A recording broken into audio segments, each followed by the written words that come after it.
तो हेलो, जय हिंद दोस्तों। शिवम क्लासेस धनबाद में आपका स्वागत है। तो आशा करते हैं आप लोग अच्छे होंगे, स्वस्थ होंगे और मस्त होंगे। तो आज जो हम लोगों का है ये आपका जेएसएससी सीजीएल सेक्रेटरीट का जो एग्ज़ाम आपका प्रस्तावित है, आपका 18 से अगस्त में दिया हुआ है, 18-19 को है। तो बात करते हैं हम लोग, जो कोई भी हिंदी लैंग्वेज जिनका होगा पेपर 2 में, उनके लिए ये क्लास बहुत ही इंपॉर्टेंट है। जैसे कि आपको पता है हिंदी का बहुत ब्रॉड टॉपिक है। हिंदी में बहुत चीज़ें आपको पढ़नी है, जैसे भाषा हो गया, भाषा के विभिन्न रूप हो गया, फिर काव्य कुंज हो गया। काव्य कुंज में आपको विद्यापति, कबीर, सूरदास, तुलसीदास, बिहारी रस, खान भूषण जी के बारे में पढ़ना है। फिर काव्य विधि, काव्य विधि में बहुत सारी कहानियाँ हैं, आपका नाटक है, उपन्यास है, निर्धारित कवि के बारे में पढ़ना है, उनका जन्म कहाँ हुआ, कैसे थे, किस काल के कवि थे, क्या लिखते थे, सगुन थे, निर्गुण थे। फिर उसके बाद नाटक पढ़ना है, फिर उसके बाद हिंदी साहित्य का इतिहास पढ़ना है। तो इस तरह टॉपिक अभी आपके पास समय नहीं है, तो बहुत अच्छे तरीके से अगर हिंदी में करना है तो आपको मिक्स क्वेश्चंस को करना। मिक्स क्वेश्चंस के थ्रू मैं डिटेल भी बताते जाऊंगा किसका किसका क्या है, तो गो थ्रू, तो आपको पता भी नहीं चलेगा और बहुत चीज़ें आसान भी हो जाएंगे। तो बहुत चीज़ें ज़्यादा पढ़ने से अच्छा है कि आप मिक्स क्वेश्चन में प्रैक्टिस करो। हो सकता है वही मिक्स क्वेश्चन में आ जाए क्वेश्चन। तो ये जो मैंने लाया बहुत ही रामबाण क्वेश्चन है और इससे बेहतर आपको कंटेंट पूरे यूट्यूब पर कहीं नहीं मिलेगा, क्योंकि ये पूरा चीज़ों का निचोड़ है। मार्केट में जितने भी बुक अवेलेबल है सबका निचोड़ में है और डिटेल डिस्कशन करवाना। तो पहले क्लास को आप देखो, 30 दिन का टारगेट रखा है हम लोगों ने। डेली 100 क्वेश्चन मिक्स करवाए जाएंगे, जिसमें आपको अगर डेली 30 दिन तक लगभग करते हो तो लगभग 3000 से प्लस क्वेश्चन आपको होने वाले। तो पहला क्वेश्चन जो है, किस विद्वान ने प्राकृतिक भाषा के लिए विशिष्ट व्याकरण ग्रंथ रचने प्रारंभ किए और प्रकृति क्रिया स्वरूप जन्मदास ने व्याकरण समानता के अभाव में अपनी अवरुद्ध अभिव्यक्ति का विकास ढूंढने किया? बररुचि, मार्कंडेय, हेमचंद्र या उपयुक्त सभी? तो इसमें ऑप्शन आपका डी हो जाए, कुछ कुछ में ऑप्शन आपके ठीक रहेंगे। तो यहाँ पे हम लोग देखते हैं, तो चलिए इसका हम लोग ऑप्शन देखते हैं। ऑप्शन क्या है? बररुचि, मार्कंडेय, हेमचंद्र या उपरोक्त सभी। तो ये क्या होगा? उपरोक्त सभी, मतलब सभी लोगों को सकते हैं, इसमें आंसर होगा। ठीक है, बररुचि, मार्कंडेय और हेमचंद्र। क्योंकि देखो, सभी भी किस विद्वान ने प्राकृतिक भाषा के लिए विशिष्ट व्याकरण ग्रंथ रचना प्रारंभ की, मतलब व्याकरण के लिए विशिष्ट व्याकरण रचना प्रारंभ किया और प्रतिक्रिया स्वरूप जनमानस ने व्याकरण समानता के अभाव में अपनी अवरुद्ध अभिव्यक्ति का विकास ढूंढा। तो इन सभी का महत्वपूर्ण योगदान था। ठीक है, हेमचंद्र बहुत ही इंपॉर्टेंट होंगे आपके, बहुत चीज़ें आएंगी इनके बारे में, स्टेटमेंट आएंगे, उनको आगे देखेंगे। तो चलिए हमारा जो दूसरा है, दूसरा बात करते हैं आपका अपभ्रंश की उत्तरकालिक अव्यवस्था का नाम है। अपभ्रंश की उत्तरकालिक अव्यवस्था का क्या नाम है? ठीक है, तो अपभ्रंश की उत्तरकालिक अव्यवस्था का क्या नाम है आपको ये बताना है। ठीक है, तो इसका क्या होगा? आपका अवहट। आंसर क्या हो जाएगा आपका? अवहट इसका राइट आंसर हो जाएगा। ठीक है, तो चलिए हम लोग आगे चलते हैं। मारवाड़ी भाषा का साहित्यिक रूप है। देखो, पहले क्या करना, आप पॉज करके आपको जो आंसर लगे वो चीज़ को करेक्ट कर देना है। ठीक है, कुछ कुछ इसमें टिक आउट भी किया, कि बहुत बार इसको किए हैं हम लोगों ने, तो उसमें टिक आउट भी। ठीक है, तो मारवाड़ी भाषा का साहित्यिक रूप है। ऑप्शन ए है पिंगल है, बी है रबड़ी है, ब्रज है या डिंगल है? तो जल्दी से बताओ, मारवाड़ी भाषा का साहित्यिक रूप जो है आपका डिंगल है। क्या है आपका? मारवाड़ी भाषा का साहित्यिक रूप आपका डिंगल है। ठीक है, चले आगे। नागरी प्रचारिणी सभा काशी के संस्थापक इनमें से कौन नहीं है? नागरी प्रचारिणी सभा काशी के संस्थापक इनमें से कौन नहीं है? तो ऑप्शन है आपका श्याम सुंदर दास, राम नारायण मिश्रा, शिव कुमार शुक्ल या रामचंद्र शुक्ल। तो इनमें से जो होगा ऑप्शन आपका रामचंद्र शुक्ल जो है माफ़ कीजिएगा, आपके रामचंद्र शुक्ल जो है नागरी प्रचारिणी सभा काशी के संस्थापक नहीं है। तो नागरी प्रचारिणी सभा काशी के संस्थापक में से कौन कौन है? तो देखो, नागरी प्रचारिणी सभा संस्थापक बहुत सारे लोग थे, तो हो सकता है कौन कौन है उसमें आपका श्याम सुंदर दास जी हैं, राम नारायण मिश्र भी हैं और शिव कुमार सिंह है। तो कैसे याद रखेंगे? राम भगवान, श्याम भगवान, शिव भगवान। नागरी प्रचारिणी काशी में सब एक ही साथ विराजमान है, तो काशी के संस्थापक ऐसे याद करेंगे, राम, श्याम और शिव। राम हो गया, श्याम हो गया और शिव, ये सभी तीनों हैं, लेकिन रामचंद्र शुक्ल नहीं है। याद, चंद्र नहीं, राम नारायण। ठीक है, याद है, रामचंद्र शुक्ल नहीं है। तो कंफ्यूज आपको नहीं होना। चलिए आगे चलते हैं। तो अब देखिए, अगला क्वेश्चन घुमा के इसी तरह दे दिया यहाँ पे, है ना, देखो कंफ्यूज करने के लिए। अब यहाँ क्वेश्चन क्या बनता है? नागरी प्रचारिणी सभा के संस्थापकों में से थे, कौन कौन थे? तो शिव, राम और श्याम। हम ट्रिक बताया ना, शिव, राम और श्याम हो गया। यहाँ शिव से क्या हो गया? शिव कुमार सिंह। राम से क्या होगा? राम नारायण मिश्र हो गया। श्याम से क्या हो गया आपका? श्याम सुंदर दास। तो राम से रामचंद्र शुक्ल को ध्यान में नहीं देना। तो किस ऑप्शन में है बाबू? शिव कुमार सिंह, बाबू श्याम सुंदर दास, ये है बाबू श्याम सुंदर, या राम नारायण मिश्र भी रहता था, वो भी मार देते हम लोग। ठीक है, लेकिन ये 2 ऑप्शन दिया हुआ था, इसमें एक और एक्स्ट्रा होता है जो ऊपर वाले क्वेश्चन में हम लोगों ने देखा था। तो समझ में आ रहा है, डिटेल चीज़ों को पढ़ने का फ़ायदा इस तरह होगा अच्छे तरीके से। चलिए हम लोग आगे क्वेश्चन चलते हैं। निम्नलिखित थोड़ा सा देखो, आज पहला क्लास है, आप लोग ज़्यादा से ज़्यादा लोग लाइक शेयर सपोर्ट करो। और ये हमारा नया चैनल है साइंस विद शिवम, इस पे आएगी डेली, हो सके तो आपका झारखंड का भी क्लास देखने को मिलेगा इसी पे रेगुलर। चलो, निम्नलिखित में से कौन सा तद्भव शब्द है? तद्भव शब्द आपका कौन है इसमें? तो लज्जा पृष्ठा। देखो, एक होता तद्भव, एक होता क्या बोलते हैं तद्भव, एक तत्सम हो गया। तद्भव हो गया हिंदी के शब्द बिगड़े हुए रूप को, तत्सम तद्भव हो गया संस्कृत हो गया, ठीक है, याद रखना। तद्भव हो गया उसके बिगड़े हुए रूप। चलो, तो इसमें कौन सा आपका हो जाएगा? आपका पंख। कौन है? पंख आपका तद्भव। बाकी पृष्ठ, शिला, लज्जा, ये सब क्या आपके तत्सम के शब्द होंगे। बाकी ये आपके तद्भव, ये भी ध्यान आपको देना है। तो चलो हम लोग आगे बात करते हैं। पक्ष का तद्भव। पक्ष का तद्भव, तद्भव मतलब बिगड़ा हुआ रूप हमेशा। तत्सम मतलब संस्कृत के वर्ड को बोलेंगे, संस्कृत का वर्ड जो बिगड़ गया उसको तद्भव बोला जाता है। तो पक्ष, पक्ष का तद्भव रूप क्या होगा? पंख है। क्या है आपका? पंख है, ठीक है, याद रखना। पक्ष संस्कृत में तत्सम होगा और पंख होगा, ठीक है, याद रखना है। पक्ष का क्या हो जाएगा? पंख, ठीक है, ये भी ध्यान देना है। अब बात करते हैं अगला क्वेश्चन। देखो यहाँ पे अगला क्वेश्चन आपका क्या दिया हुआ है? भाष्यते इति भाषा। बहुत सारे इसमें स्टेटमेंट मिलेंगे और सीधा क्वेश्चन किसके बारे में? तो भाष्यते इति भाषा का क्या अर्थ है? ऑप्शन ए है भाषा वाणी है।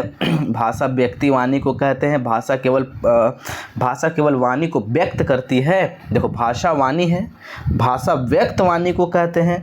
भाषा केवल वाणी को व्यक्त करती है या केवल भाषा ही वाणी है? तो क्या होगा? भाषा व्यक्त वाणी को कहते हैं। हमारे द्वारा जो वाणी को व्यक्त की जाती है, जिस वाणी को व्यक्त किया, जिसको समझा रहे क्या, उसे ही भाषा बोलते हैं। मतलब अपने विचारों को, भाव को प्रकट करते हैं, मतलब जिस वाणी के द्वारा, उसे क्या बोलते हैं हम लोग? भाषा। तो भाषा व्यक्त वाणी को कहते हैं, ये भी आपको ध्यान देना है। तो इसका ऑप्शन नंबर ये हो जाएगा, भाषा व्यक्त वाणी को कहते हैं।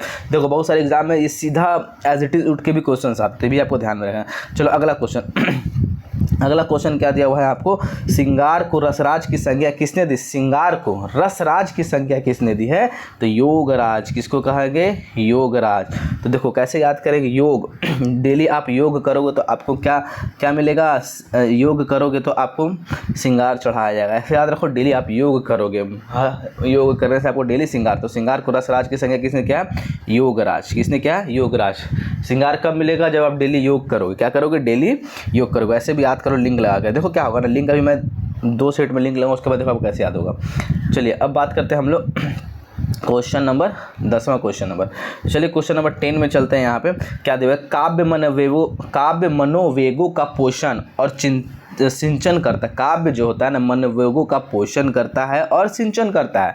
Poetry feeds and waters the patience. Poetry feeds and waters मतलब पोइट्री जो है फीड है ना, पोषण प्रदान करता है। किसको? वाटर्स। एंड वाटर्स मतलब सिंचन एवं पैशन मतलब मनोवेगों का। तो काव्य के प्रति यह धारणा किनमें दी है? तो बहुत सारे, देखो, इलियट आएगा आपका, प्लेटो आएगा आपका, रिचर्ड्स आएगा, मैथ्यू अर्नोल्ड आएगा। इसमें बहुत सारे स्टेटमेंट दिया। एक बार मैं एक क्लास करवाऊंगा पूरे इसके बारे में, समझ में आया? तो इसके कौन कौन से क्या स्टेटमेंट दिया है उसके बारे में, मतलब पार्श्व साहित्य सिद्धांत किसने दिया है, मतलब कि विदेश के जो थे आलोचक, इन्होंने आलोचक भी किए, तो उसके बारे में। तो काव्य मनोवेगों का पोषण करना और सिंचाई। पोषण मतलब कि पेड़ पौधे में पानी, ऐसे याद रखें। तो इसको कैसे याद है? प्लेटो। तो पोषण मतलब क्या होता है? पोषण मतलब क्या? खाओगे तभी तो आपको पोषण मिलेगा। पोषण किस में? खाना किस में दिया था? प्लेट में। ऐसे याद रखें, प्लेट में। तो क्या हो गया? प्लेटो। लिंक याद नहीं करोगे तो हिंदी बहुत मुश्किल है, और कोई पूरे यूट्यूब आपको इस तरह लिंक नहीं मिलवाएगा। आपको देख लेना, ठीक है, रटवा देंगे। बहुत सारे लोग MCQ भी करवा रहे हैं लेकिन रटवाएंगे। तो ये आप लोग क्लास को देखो, ठीक है। तो मेरी डेली क्लास एक कैप्सूल की तरह देखो भाई, आपको फ़ायदा करेगा। 30 दिन में देखना आप कहाँ से काम मैं करवा दूँगा आपको। तो थोड़ा छोटा करते 2 क्वेश्चंस को लेकर करेंगे। अब यहाँ पे देखिए, कवि विलियम वर्ड्सवर्थ के काव्य रचना संबंधी विचार किस रचना में प्राप्त होते हैं? जो कवि विलियम वर्ड्सवर्थ के जो काव्य रचना संबंधी विचार हैं, मतलब काव्य के प्रति जो उनका विचार दिया गया है, किस रचना में है? तो लिरिकल बैल्डर्स है ना, लिरिकल। तो कैसे माना? कवि विलियम वर्ड्सवर्थ। वर्ड का अर्थ ही नहीं समझ, विलियम वर्ड अर्थ मतलब लिरिकल बैल्डर्स याद रखेंगे, समझ में आया? वर्ड्स का क्या है? लिरिकल बैल्डर्स हम लोग इस तरह याद रखते हैं, समझ में आ रहा है? तो क्या होगा? कवि विलियम वर्ड्सवर्थ काव्य संग्रह विचार किस रचना में प्राप्त है? लिरिकल बैल्डर्स। एक लिरिकल बैल्डर्स काव्य काव्य रचना है, ठीक है, उसमें इसको संकलन को रखा गया है, ये भी आपको ध्यान देना है, ठीक है। तो विलियम के जितने भी वर्ड्स थे किसमें, लिरिकल बैल्डस में रखा गया है, ठीक है, ये ध्यान देना। अब चलो अगला क्वेश्चन हम लोग का है किस दृष्टि में काव्य केवल आनंद का नहीं बल्कि संस्कृत उन्नयन का भी साधन है, किस दृष्टि में? तो ये किसने बोला, मैथ्यू अर्नोल्ड ने बोला। किसने बोला, मैथ्यू अर्नोल्ड। देखो मैथ्यू एक क्रिकेट के खिलाड़ी भी थे, क्या थे, मैथ्यू एक क्रिकेट के खिलाड़ी थे और वो काव्य पढ़ना पसंद करते थे और वो बोलते थे आनंद का नहीं बल्कि सांस्कृतिक उन्नयन का भी साधन है। मैथ्यू बोलते थे ये काव्य आनंद का ही नहीं बल्कि सांस्कृतिक उन्नयन का भी साधन है। कौन बोलते थे, मैथ्यू बोलते थे, है ना, अर्नोल्ड। कौन बोलते थे, मैथ्यू अर्नोल्ड। और प्लेटो क्या हो गया, पोषण और सिंचन करता है, ये भी हम लोग पढ़ लिए थे, ठीक है। तो इस तरह पीछे के क्वेश्चन को भी आपको रिवाइज करवाते चलेंगे, ठीक है। अब चलो अगला क्वेश्चन देखो क्या देखो क्या है यहाँ पे, काव्य की आलोचना पद्धति के अंतर्गत संप्रेषण सिद्धांत, ए थ्योरी ऑफ कम्युनिकेशन किसका दिया हुआ? देखो बहुत सारे चीज़ में रटना, आप बहुत सारी चीज़ को रटना, कुछ लिंक देखो रटना। ए थ्योरी ऑफ कम्युनिकेशन आलोचना सिद्धांत के अंतर्गत संप्रेषण सिद्धांत, तो संप्रेषण सिद्धांत किसका दिया हुआ, मतलब ए थ्योरी ऑफ कम्युनिकेशन किसके द्वारा गया, आई ए रिचर्ड। देखो कैसे इसको याद, आई ए रिचर्ड, रिच मतलब रईस आदमी, और रिचर्ड लोग का जो रईस आदमी का जो कम्युनिकेशन का जो थ्योरी होता है ना बहुत तगड़ा होता है यार।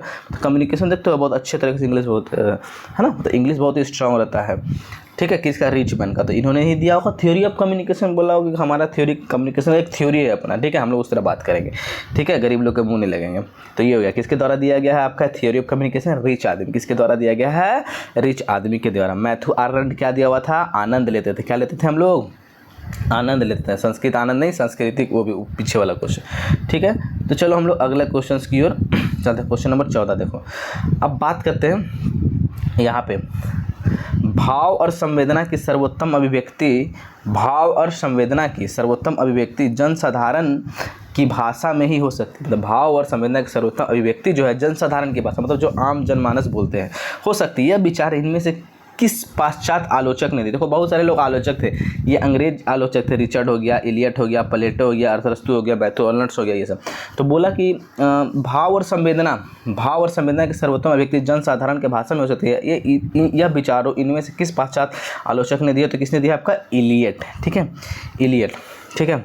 कैसे इसको याद रखेंगे? जनसाधारण अभिव्यक्ति, जन भाव एवं संवेदना की जनसाधारण। देखो जनसाधारण मतलब सभी लोग जनसाधारण लोग क्या होता है कि भाषा हो सकती है। जनसाधारण की भाषा क्या होती है? आम भाषा होती है, और आम भाषा होती है तो जनसाधारण लोग क्या खाते हैं? इडली खा सकते हैं, ये नहीं खाते। जनसाधारण लोग, आम लोग क्या करते हैं? इडली खाते हैं, और इडली खा लेते क्या करते हैं हम लोग ऐसे याद करते हैं अभिव्यक्ति। जनसाधारण लोग क्या खाते हैं? आप लोग इडली खाते हैं, ठीक है। और भाव और संवेदना प्रकट करते हैं। इडली खाने के बाद अब क्या प्रकट करते हैं? भाव और संवेदना। देखो कैसे आएगा एग्जाम में, आपको बहुत चीज़ें याद नहीं रहेगी, लेकिन जब एग्जाम में आप क्वेश्चन देखो भाव और संवेदना, आपको कन्फ्यूजन आएगा। तो देखो भाव और संवेदना तो ऐसे याद आएगा, भाव और संवेदना प्रकट करते हैं। अच्छा जनसाधारण इडली खा के, तो देखोगे हाँ जनसाधारण इडली, सीधा ऐसे मारोगे, ऑप्शन छाट लोगे आप लोग, ऐसे रट के जाओ, देख लो, नहीं हो पाएगा। लिंक लगाने में थोड़ा समय लग गया, लेकिन एक बार लिंक लगाने में सीधा करेक्ट ऑप्शन पर आप जाओगे, ठीक है। छाट तो ऐसे ही सकते हो। तो जनसाधारण लोग इडली खा के भाव और संवेदना को प्रकट करते हैं ऐसे। जब भी क्वेश्चन 2-3 बार रिवाइज कर लोगे, फिर देखो आपके दिमाग में चिपक जाने वाला, कोई नहीं हटा सकता। अब देखो प्रयोजन, अब बात करते हैं हम लोग प्रयोजन मूलक हिंदी की विशेषता नहीं है। प्रयोजक मूलक हिंदी की विशेषता इनमें से कौन नहीं है? प्रयोजनीयता है, वैज्ञानिकता है, स्पष्टता या अलंकारिकता है। तो कौन नहीं है इसमें? अलंकारिकता। ये अलंकार अलग हो गया। प्रयोजन मूल हिंदी की विशेषता कौन नहीं है? अलंकारिकता नहीं है। लेकिन हो कौन कौन सकता था? प्रयोजनता तो होता था, स्पष्टता, प्रयोजन मूल हिंदी मतलब प्रयोजन मूल हिंदी, स्पष्टता होना चाहिए, उसमें वैज्ञानिकता झलकनी चाहिए, और प्रयोजनीयता भी झलकनी चाहिए। किसमें? प्रयोजन मूलक हिंदी में। लेकिन अलंकारिकता नहीं झलक, तो अलंकार से मतलब ही नहीं। प्रयोजक मूलक हिंदी को अलंकार से कोई मतलब ही नहीं। तो ये विशेषता इसकी नहीं, लेकिन विशेषता कौन कौन है? प्रयोजनता होना चाहिए, वैज्ञानिकता उस पर होना चाहिए, वैज्ञानिक तर्क के अनुसार होना चाहिए, स्पष्टता उसमें होनी चाहिए, ठीक है। ये ध्यान देना आपको। चलो आगे की ओर देखते हैं हम लोग। अगला जो क्वेश्चन है हमारा, क्वेश्चन नंबर 15, हिंदी काव्य साहित्य में विद्यापति को अपनी किस काव्य कृति के लिए लोकप्रियता? विद्यापति बहुत महान कवि थे। देखो विद्यापति जो थे बहुत महान कवि थे, उनके बारे में बता देते हैं। विद्यापति का जो जन्म हुआ ना 1350 ईस्वी में, कब हुआ? 1350। उसका मृत्यु जो हुआ था 1448 में हुआ था। और विद्यापति का जन्म स्थान कहाँ था? बिक्सी मधुबनी में हुआ था। विद्यापति का जन्म कहाँ था? बिक्सी मधुबनी में। इनको 2 अवार्ड मिले थे। एक इनको 2 नाम से बुलाया भी जाता है। अभिनव उपाधि क्या क्या दिया इनको, अभिनव जयदेव की उपाधि दी गई और मैथिली कोकिला, ये सब आप नोट करते रहो। विद्यापति का जन्म 1350 में हुआ, मृत्यु 1498 में हुआ। इसकी जन्म बिस्फी मधुबनी में, कहाँ गया, बिस्फी मधुबनी में हुई। ठीक है, लिख नहीं पा रहे हैं यहाँ पे, थोड़ा दिक्कत हो रहा है ना। और इनको 2 अवार्ड दिया गया, अभिनव जयदेव और मैथिला कोकिला, इन्हीं को बोला जाता है। किनको, विद्यापति को। तो विद्यापति का जो बहुत सारी रचनाएं हैं, रचनाएं में क्या है आपकी जो सबसे लोकप्रियता होती है, पदावली होती है। क्या होती है आपका, पदावली सबसे लोकप्रियता प्राप्त हुई, इनको याद रखना है। ठीक है, चलिए हम लोग आगे देखते हैं। अब बात करते हैं पदावली की रचना किस भाषा में। तो अब देखो क्वेश्चन आ गया, पदावली की भाषा, पदावली जो मैथिली कहाँ है आपका, मिथिला कहाँ है, बिहार में है।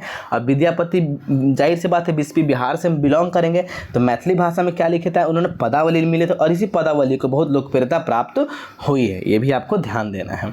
ठीक है, चलो अगला क्वेश्चन चलते हैं। बात करते हैं कबीर जी। कबीर के गुरु कौन थे, ये सबको आना चाहिए। तो कबीर के गुरु कौन थे आपका, कबीर के गुरु इनमें से कौन थे। तो कबीर के आपका गुरु हो गया यहाँ पे, ये आपको जल्दी से बताना है कमेंट बॉक्स में। ठीक है, तो कबीर के गुरु यहाँ पे होंगे स्वामी रामानंद हो जाएंगे। कौन हो जाएंगे, कबीर के गुरु आपके स्वामी रामानंद जी हो जाएंगे। ठीक है, ये आपको ध्यान में देना है। तो इस तरह देखो कबीर के बारे में आएगा, फिर विद्यापति के बारे में आएगा, आपको ये सब ध्यान देना है। ठीक है, तो बहुत सारे है, जैसे कि कबीर हो गया, विद्यापति हो गया, सुरखान हो गया, भूषण हो गया, ये सब आपको याद रखना था। कबीर के गुरु कौन थे आपका, रामानंद जी को उन्होंने गुरु माना था। कबीर के बारे में बहुत सारी घटनाएं भी हैं, याद रखना है ना।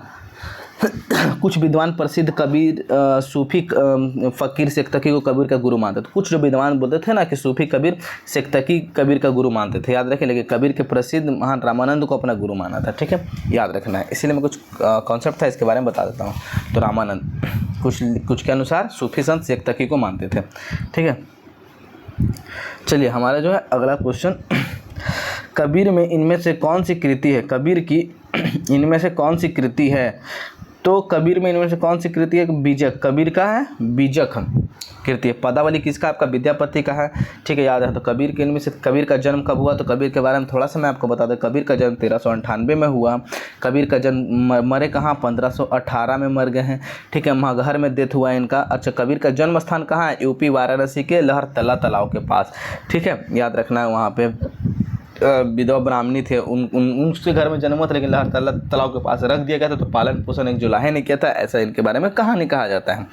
ठीक है, और ये निर्गुण कवि थे। कैसे थे, निर्गुण और ज्ञानश्रेयी कवि थे। कौन, कबीर जो है निर्गुण और ज्ञानश्रेयी कवि के थे, याद रखना आपको। ठीक है, तो इस तरह बहुत सारा क्वेश्चन आपको बनेगा, यहाँ पे डिटेल एनालिसिस हम लोग करने वाले हैं। ठीक है, तो चलिए हम लोग का अगला, तो चलिए स्टार्ट करते हैं। थोड़ा सा डिस्टर्ब हो गया था। अब चलिए बात करते हैं हम लोग इनमें से आप क्वेश्चन, कबीर के इनमें से कौन सी कृति है। अब आपके भाई बीजक है। बीजक, कबीर के बहुत सारी कृति हैं। बीजक है आपका, बहुत सारे 3 कृति, उसके बारे में हम लोग पढ़ेंगे आगे जब डिटेल में क्वेश्चन आएंगे इसके बारे में। अब बात करते हैं अगला क्वेश्चन जो है ना, सूरदास के गुरु कौन थे। जैसे आपको सब क्या क्या याद रखना है आपको बता देते हैं।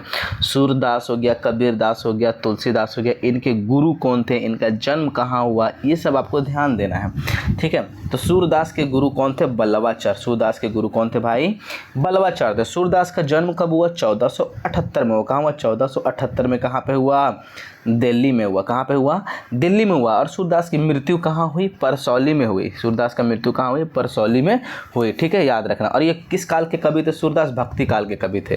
किस काल के थे, भक्ति काल के। सूरदास भक्ति करते थे। ठीक है, कृष्ण भक्ति ज़्यादा करते थे। ठीक है, तो इनके गुरु कौन हो, बल्लवाचार्य। स्वामी रामानंद किसके हैं, कबीर के हैं, याद रखना। अब नरहरि दास किसके आएंगे, ये भी हम लोग पढ़ेंगे आगे आने वाले क्वेश्चंस में। बात करते हैं अगला क्वेश्चन जो हमारा है यहाँ पे। ठीक है, सूरदास प्रचलित उक्ति के आधार क्या मान है। सूरदास प्रचलित उक्ति, सूरदास द्वारा प्रचलित उक्ति के आधार क्या मान है। तो उक्ति मतलब सूर्य, तो सूरज क्या होता, उगता है, सूरज उगता है, तो ऐसे याद रखें उक्ति, बस उक्ति देखना, सूर्य मार देना है। ठीक है, उक्ति का आधार क्या मान है, सूर्य है। ठीक है, बहुत सारी चीज़ आपको रटनी और ऐसे रटना है ना भाई, एग्जाम में देखो निकाल दो, क्योंकि हमें भाई बहुत सारी चीज़ समय अब है नहीं। ठीक है, तो कम समय में बेस्ट स्ट्रैटेजी होगा आपका। चलिए अगला क्वेश्चन जो है आपका, यहाँ पे गोस्वामी तुलसीदास के गुरु कौन थे? सबसे पहले तुलसीदास का जन्म कब हुआ? 1532 में हुआ, राजापुर बांदा गांव यूपी में हुआ, ठीक है, याद रखना है। और मृत्यु इनकी हुई 1623 ईस्वी में, याद रखना। इन चीज़ों को नोट्स आप लोग करते जाना, ठीक है। और बात करते हैं गोस्वामी तुलसीदास के गुरु कौन थे? तो नरहरिदास। कौन थे? नरहरिदास। बल्लभाचार्य किसके थे? सूरदास के। रामानंद किसके थे? कबीरदास के। और तुलसीदास किसके थे? नरहरिदास के, ठीक है, याद रखना है। समझ में आ गया? तो तुलसी की पूजा कैसे याद है? गोस्वामी तुलसी की पूजा हर नर करते हैं। क्या करते हैं? हर नर करते हैं, ठीक है। और सूरदास का बल्लभाचार्य, तो बल्लव मतलब बाजू, है ना, बल्लव मतलब बाजू, बल्लव बल मतलब बल, बहुत बल था किसके पास? सूरदास के पास। कैसे? अंधे थे फिर भी बहुत इनके पास बल था, तो सूरदास का गुरु बल्लभाचार्य। और नरहरि, नर मतलब क्या? नर लोग क्या करते? तुलसी की पूजा करते थे, तो नरहरिदास किसके गुरु थे? तुलसीदास के, ठीक है। रामानंद, रामानंद किसके थे? कबीर, तो कबीर के किसके थे? कबीर जो राम की अथी करते थे, इसीलिए ऐसे याद रखेंगे, ठीक है। चलो अगला क्वेश्चन हम लोग का अगला क्वेश्चन क्या है? गोस्वामी तुलसीदास के आराध्य कौन थे? तो राम थे। तुलसीदास राम भगवान के आराध्य थे। तुलसीदास का जन्म कहाँ हुआ? यूपी के राजापुर बांदा में हुआ था, 1532 में हुआ। इनकी मृत्यु 1623 में हो गया, ठीक है। एक बार ट्रिक मैं पूरा बताऊंगा, जन्म मृत्यु का लिख दिया हूँ, कैसे कैसे क्या वो रटने की जरूरत आपके नहीं है। जैसे सूरदास कृष्ण की भक्ति करते थे, किसके करते थे? सूरदास कृष्ण की भक्ति करते थे, लेकिन तुलसीदास राम की भक्ति करते थे, ठीक है। और समझ में आया? तो अब बात करते हैं बिहारी लाल मूलतः किस रस के कवि थे? तो बिहारी लाल जो है ना, बिहारी लाल का जन्म कब हुआ? 1603 या 1595। बुक में दो जगह चीज़ें दी हुई, 1603 और 1595 दिया हुआ। तो इनका जन्म 1603 में हुआ, 1663 की मृत्यु हुई। बिहारी लाल का जन्म कहाँ हुआ? ग्वालियर में हुआ। कहाँ हो गया? ग्वालियर में हुआ है इनका, ठीक है। और इनको रीति सिद्ध कवि कहा जाता है, और ये भक्ति और श्रृंगार रस दोनों रस के कवि है। तो बिहार रास को रीति सिद्ध कहा जाता है, ठीक है। इनका जन्म ग्वालियर के एमपी में हुई। ये बहुत ज़्यादा बहुत सारे लोगों को जन्म स्थान पूछेगा, मृत्यु किसी कंफर्म नहीं है कहाँ है नहीं है, ठीक है। तो मृत्यु कम पूछेगा लेकिन जन्म स्थान जरूर पूछ लेगा आपसे, ठीक है। चलो बिहारी लाल के लोकप्रिय कृति का नाम है। इनके जो सबसे लोकप्रिय कृति क्या हुई? तो बिहारी सतसैया के दोहे भी होते हैं, ठीक है। तो बिहारी सतसैया याद रखना। पदावली किसका था? ये आपका विद्यापति का पदावली था। किस भाषा में था? मैथिली भाषा में था, इसीलिए मैथिली कोकिला भी इन्हें कहा जाता है। तो बिहारी लाल की लोकप्रिय कृति किस नाम से है? बिहारी सतसैया। देखो नाम में छुआ बिहारी सतसैया, आपको ध्यान देना है। चलिए अगला बात करते हैं हम लोग, क्या है क्वेश्चन? कवि रसखान डैश प्रिय छंद है। कवि रसखान का कौन सा प्रिय छंद है? तो कवि के सवैया और कविता जो प्रिय छंद है, कवि रसखान के सवैया, है ना, कवि रस भरा है सवय और कवित्व में, है ना, कविता गाते हैं सवैया और कविता, ठीक है, उसमें रस भरा है। कवि रसखान के प्रिय छंद क्या है? सवैया और कविता, ये आपको ध्यान देना है, ठीक है। चलिए अब अपने अगले क्वेश्चन की ओर इधर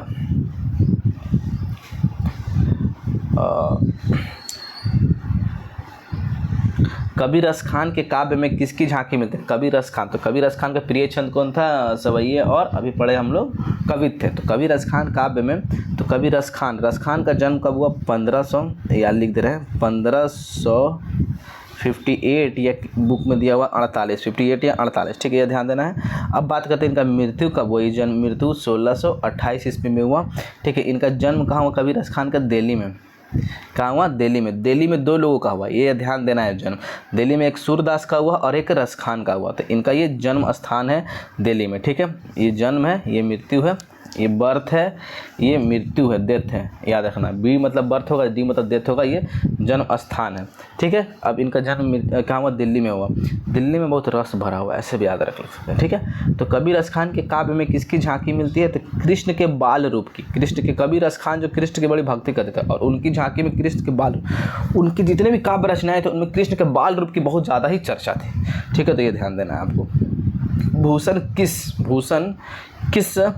काल के, भूषण किस रस के कवि थे? इसको हम लोग ऐसे याद है, भूषण बमक जाता है। भूषण एक ऐसा आदमी तुरंत बमक जाता है। तो कैसे रस के? वीर रस बोल सकते हैं, रौद्र रूप हो गया इनका, ठीक है।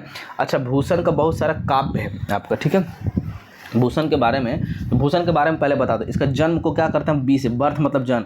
भूषण का जो जन्म हुआ आपका 1613 ईस्वी में हुआ, और डेथ जो हुआ इनका, मृत्यु हुई 1715 में, ठीक है, याद रखना है। साहित्य लेखक के सबसे पुराना है 1715 में, ठीक है, याद रखना। अब इसका कहाँ हुआ? यूपी कानपुर तिकवापुर में हुआ। कहाँ हुआ? तिकवापुर यूपी कानपुर में इनका जन्म हुआ। कहाँ हुआ? जन्म हुआ। ठीक है, 1613 में इनका जन्म हुआ, 1715 में इनका मृत्यु हो गई। आपका यूपी के कानपुर तिकवापुर में हुआ। ठीक है, इनकी साहित्य बहुत साहित्य, ठीक है, उनके साहित्य के बारे में। तो अच्छा, ये कैसे कवि थे? वीर रस के कवि थे, रौद्र रूप थे। ठीक है, याद रखना है। अच्छा, ये शिवाजी के यहाँ, शिवाजी जो थे उनके यहाँ दरबारी कवि भी ये रह चुके हैं, और उनके रौद्र रूप हो गया, मतलब उनकी चर्चा करते थे, लिखते थे उनके। ठीक है, याद रखना है। तो ये श्रृंगार ना होगा, ये किसके? वीर रस के कवि थे। ठीक है, याद रखना है। तो चलिए हम लोग अगला क्वेश्चन आपका जो है, तो समय इसलिए लग रहा, मैं चाहता तो इसको तुरंत उड़ा भी सकता था, लेकिन उड़ाने से क्या होगा? एग्ज़ाम में आपका उड़ जाएगा। ठीक है, तो उड़ाने से अच्छा है आराम से, हड़बड़ी नहीं। जिनको हड़बड़ी, ये क्लास छोड़ दो भाई, कोई दिक्कत नहीं है। भूषण मुख्य रूप से किस, देखो आ गया क्वेश्चन, भूषण मुख्य रूप से किस आश्रयदाता के दरबार कवि के रूप में रहते थे? तो छत्रसाल, औरंगजेब, हैराम या शिवाजी। अभी बताए थे शिवाजी के जितने भी वीरता है ना, उनके बारे में कहानी करते थे, इसीलिए भूषण रुद्र रूप के कवि थे, वीर रस के। और किन की चर्चा ज़्यादा करते थे? शिवाजी। और ये किसके आश्रयदाता थे? किसके दरबार में रहते थे? शिवाजी के दरबार में रहते। ये बहुत सारे लोगों के दरबार में, छत्रसाल के यहाँ भी रहे हैं, लेकिन सबसे आश्रयदाता मेन इंपॉर्टेंट कौन है? शिवाजी, याद रखना है आपको। ठीक है, तो चलिए बात करते हैं भारतेंदु हरिश्चंद्र। कौन हो गया? भारतेंदु हरिश्चंद्र किस नव काव्य भाषा की नींव डाली है? तो भारतेंदु हरिश्चंद्र के बारे में बहुत अच्छी बातें, बहुत चीज़ें पढ़ रहे। तो भारतेंदु हरिश्चंद्र ने नव काव्य भाषा की नींव डाली। किस नव काव्य भाषा, किस नव काव्य भाषा की? तो नया काव्य सबसे पहले किसमें बना था? ब्रज भाषा में। ब्रज भाषा बड़ी मनमोहक है, तो भारतेंदु हरिश्चंद्र जी ब्रज भाषा द्वारा नव भाषा की रचना की नींव डाली है। ब्रज भाषा में नव काव्य की जो नींव डाली है ब्रज भाषा में, भारतेंदु हरिश्चंद्र। ठीक है, याद रखना है हम लोग को। ऐसे बात करते हैं भारतेंदु हरिश्चंद्र के बारे में। यहाँ पे भारतेंदु हरिश्चंद्र का जन्म कब हुआ? 1850 में हुआ। इनकी 1850 में जन्म हुआ, 9 सितंबर 1850 में हुआ। अब इनकी मृत्यु कब हो गई? 1885 में मृत्यु हो गई। इनका जन्म स्थान कहाँ है आपका? काशी में है, काशी में है। ठीक है, और इन्होंने लिखना प्रारंभ किया है, नव भाषा की नींव डाली है। किस भाषा में? ब्रज भाषा में। अभी हम लोगों ने ऊपर देख लिया है। ठीक है, तो याद रखना ये क्या। अच्छा, भारतेंदु हरिश्चंद्र, अब एक क्वेश्चन क्या, भारतेंदु हरिश्चंद्र के द्वारा रचित सत्य हरिश्चंद्र, उनका क्या? तो भारतेंदु हरिश्चंद्र एक सत्य हरिश्चंद्र नाम से क्या नाटक रची है? क्या है? नाटक। तो उन्होंने बोला कि सत्य हरिश्चंद्र, लोगों को सत्य का हरिश्चंद्र बनना चाहिए, है ना। तो उन्होंने नाटक में पेश करके बताया है। सत्य हरिश्चंद्र में नाटक का पेश। ऐसी बात है, आजकल लोग सत्य बोलने का क्या करते हैं? नाटक करते हैं, है ना। बोलते रहे हम हरिश्चंद्र हैं, सत्य हरिश्चंद्र, मतलब सत्य बोलते हैं, हरिश्चंद्र वाला सत्य। तो ये नाटक कर रहा तुम बाबू, तो ये सत्य हरिश्चंद्र क्या नाटक है। ठीक है, चलिए आई होप आशा करते अच्छा लग रहा होगा। ये लिंक पूरे यूट्यूब पे नहीं मिलेगा, मज़ा आने वाला है। क्लास को आप लोग रेगुलर करो, ठीक है। डेली देखो, डेली 100 का डोज देंगे, मज़ा आ जाएगा। देख लेना, अब रटने की जरूरत नहीं पड़ेगी, बुक खरीदने की कोई ज़रूरत नहीं। इनमें से मैथिली शरण गुप्त को कौन सी उपाधि मिली? तो बहुत सारे ऐसे हैं जिनको बहुत सारी उपाधियाँ मिली गई हैं। ठीक है, तो उनके बारे में हम लोग डिटेल डिस्कशन करने वाले हैं। मैथिली शरण गुप्त को क्या क्या मिला है, भारतेंदु को क्या क्या मिला है, सूर्यकांत त्रिपाठी निराला को क्या क्या मिला है, इसके बारे में। तो देखो, मैथिली शरण गुप्त को उपाधि मिली है मैथिली शरण गुप्त। मैथिली को किला किसको है? विद्यापति को बोला जाता है। अभिनव जगदेव भी उन्हीं बोला जाता है, विद्यापति को बोला जाता है। तो क्या कवि कंठ तो बोला नहीं जाता है, तो ये ऑप्शन होगा नहीं, ये ऑप्शन होगा नहीं, ये ऑप्शन होगा नहीं। मैथिली को किला विद्यापति को, अभिनव जगदेव की उपाधि विद्यापति को, याद रखना है। तो मैथिली शरण गुप्त को राष्ट्र कवि, है ना, राष्ट्र कवि, याद रखना, राष्ट्र के प्रति राष्ट्र कवि। ठीक है, चल कहाँ गया भाई? मैथिली शरण गुप्त को राष्ट्र कवि की उपाधि मिली है। तो देखो, मैथिली शरण गुप्त जो हो गया आपका, इनका जन्म कब हुआ? मैथिली शरण गुप्त का इनका जन्म 1886 ईस्वी से लेकर के 1886 में इनका जन्म हुआ, और 1994 में इनकी क्या हो गई है? डेथ हो गई। ठीक है, याद रखना है। मैथिली शरण का जन्म कहाँ? चिरगांव, झांसी, यूपी में। मैथिली शरण गुप्त का जन्म क्या होगा? चिरगांव, झांसी, यूपी में। मैथिली शरण गुप्त होते थे कहाँ? झांसी में, मतलब झाड़ी में छुप जाते थे। झाड़ी मतलब झांसी में। कहाँ पे? चिरगांव, यूपी में, याद रखना है। इनके पिता का नाम था सेठ रामचरण कनकने था, माता थी काशीबाई थी। ठीक है, याद रखिए। ये द्विवेदी युग के प्रमुख कवि थे। क्या थे? द्विवेदी युग के प्रमुख कवि थे। ये भी आपको ध्यान देना है। समझ में आया? तो चलिए आगे चलते हैं, क्वेश्चन इनके बारे में देखते हैं क्या क्या दिया हुआ है। तो आगे बढ़ा जाए। इनमें से अब देखिए क्वेश्चन क्या है, डिटेल मैथिली शरण के बारे में पूरा चर्चा आज कर देंगे। मैथिली शरण गुप्त को कौन सी कृति है? रास देखिए बहुत सारे लोगों का बहुत ज़्यादा ही कृति है, ठीक है। काव्य विधि में देखा जाए भारतेंदु हरिश्चंद्र, प्रेमचंद्र, रामचंद्र शुक्ल, मैथिली शरण, जयशंकर, सबकी बहुत ज़्यादा कृति है। सबके बारे में नहीं पढ़ा, जो डिटेल आता है, ठीक है। तो मैथिली शरण गुप्त की कौन सी कृति है? तो रास पंचाध्याय है, प्रेम वाटिका है, किसान है, या इनमें से कोई नहीं? आपको ध्यान देना है, इनमें से कोई नहीं। तो इसका ऑप्शन क्या होगा? ऑप्शन नंबर सी, किसान। ऑप्शन नंबर सी, किसान। तो देखो मैथिली शरण गुप्त की कुछ रचनाएं मैं बता देता हूँ। रंग में भंग हो गया, जयद्रथ बाग हो गया, शकुंतला हो गया, किसान हो गया, पंचवटी हो गया, गुरुकुल हो गया, यशोधरा हो गया, द्वापर हो गया, सिद्धराज हो गया, जय भारत, काबा करवला, अजित विष्णु प्रिय रचना वाले, ये सभी लोग हैं, ठीक है, याद रखना। और ये ब्रज भाषा के प्रयोग से साहित्य क्षेत्र में आए थे। किस क्षेत्र में? ब्रज भाषा के प्रयोग से साहित्य के क्षेत्र में आए थे, ठीक है। और ये महावीर प्रसाद द्विवेदी, इनके गुरु कौन थे? महावीर प्रसाद द्विवेदी के संपर्क में आने से खड़ी बोली में पहले थे ब्रज भाषा से आए थे, साहित्य में प्रवेश किए थे, फिर खड़ी बोली में रचना करने लगे। तो याद रखना इनका जो रचना क्या क्या? किसान है, पंचवटी है, शकुंतला है, रंग बेबंग है, जयद्रथ बाग है ना, यशोधरा है, द्वापर है, ये सब आपको ध्यान देना है, इंपॉर्टेंट है, ठीक है। लिख लो आप जो मैं बोल रहा हूँ। अब बात करते हैं यहाँ पे जागो फिर एक बार में किसे जगाया गया है? जागो फिर एक बार, ये एक नाटक चल रहा था, याद है? जागो फिर एक बार में किसे जगाया गया? देशवासी। देखते हो यहाँ पे भारत की दुर्दशा, भारत दुर्दशा एक नाटक है जिसमें भारत थका हुआ हरा परेशान है, अपने भाग्य को कोसता है। तो उसी में नाटक के संदर्भ में, तो अभी देख लो जब वो पढ़ेंगे डिटेल में। तो जागो फिर एक बार में किसे जगाया गया? देशवासियों को, भारत के देशवासी। अरे भाई जगो यार, अंग्रेज हम पे हमला कर रहा है, तुम लोग सोया है। तो देशवासियों को जगाने की बात की गई है, ठीक है। चलिए अगला क्वेश्चन है, निराला ने किस पत्रिका का संपादन किया है? निराला जो है ना किसका क्या है? मतवाला।